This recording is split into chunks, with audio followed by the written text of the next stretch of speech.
Welcome to Everyday Emotional Vocabulary. Each week, we take a word or a phrase and look at it more deeply, not to define it from a dictionary perspective, but to shift perspective on how we relate to what we're all experiencing at some point. And since May is Mental Health Month, this month's EEV words are connected to mental well-being. Last week, we looked at inner room, the space within you where something can be noticed without being immediately fixed, judged, explained, or rejected. And this week, as the next step on that arc, is the word pause. Because pause is often misunderstood and or misused. Because many people think pause means stopping everything, or hesitation, holding back what they really feel, or maybe taking time to think harder before responding. But in the unforced edge, pause is not for thinking. Rather, pause is what allows interference to settle so that signals can register. And that paradigm shift is really important because many of us are moving through moments where our nervous system is already carrying a lot. Right now, the world feels loud. Decisions seem heavy because it's just so much stimulus. And information is arriving faster and faster, faster than we can digest it. And even ordinary responsibilities can feel like they're asking for more than what we may have available. So in this kind of environment, the instinct is usually to move faster, to respond more quickly, to fix things immediately, to explain ourselves, or to brace and prepare for what might happen, or even to push through the feeling so that you can just keep moving forward. Yet sometimes the pressure to respond is not clarity. Sometimes it's just interference.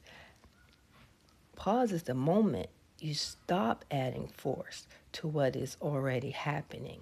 Pause is the moment where you're examining the interference.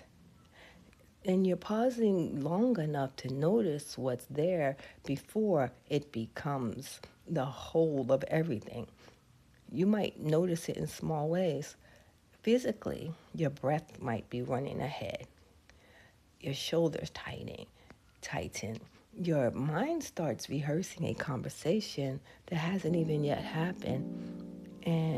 Or you might feel the need to decide, to respond, to defend, or figure everything out right in the moment. But pause doesn't ask you to make that disappear. It's simple as, can I stop reinforcing the rush? Can I let this moment have one breath of space? And that breath doesn't solve anything necessarily, but it will change the relationship that you have with what's happening. Because when there's no pause, reaction is just automatic. Reaction is something that makes a feeling become fact.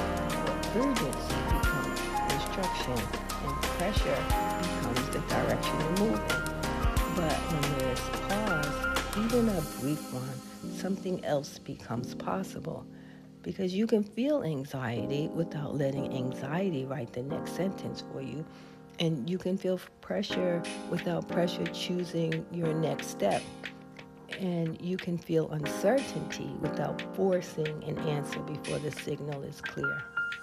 That is all part of mental health too. Not just the absence of distress, but the presence of enough space to respond from something deeper than the first reaction.